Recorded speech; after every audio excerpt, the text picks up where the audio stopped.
Čaute, všetci vodnofajkári. Zdravím vás, urobil som si taký jeden kotol, polovičný, na polke rozdelený, dal som do jednu polku som dal šiazo, na druhú rozkyňu. Poral som to trošku vodičkou metovou, melasou a čo len fajčím to 10 minút, zatiaľ pohodičke.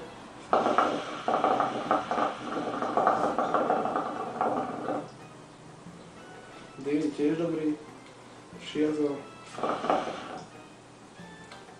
Znamená, necítim, ale rozkyňa je dosť silná, takže možno preto. Umyl som celú, dal som jar do stredu, teraz som na tú kefičkou som mu vyčistil, vo váze normálna voda a ľad.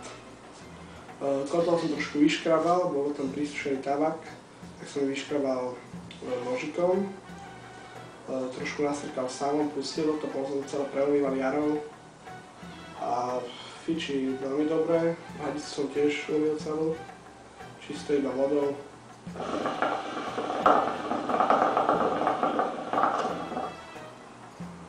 A dým, viem, broskyňa väčšinou má takýto dým, ale nečakal som, že s tým šiazom tiež bude mať taký dým. Jasne, dal som aj tarbuš, keď to ide lepšie, zatiaľ nič, pohodička.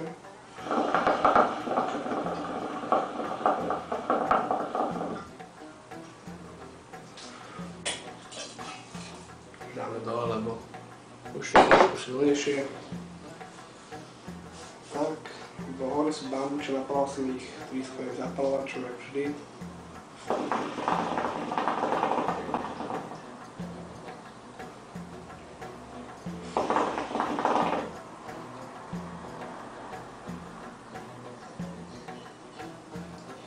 Neviem, už som... Nerobím už tak kružky, jak som robil, ale už to je slabšie, jak som to vedel.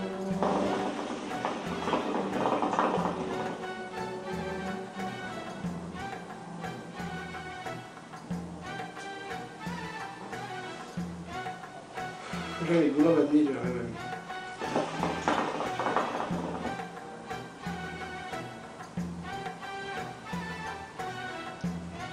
Musím to natvoriť celé.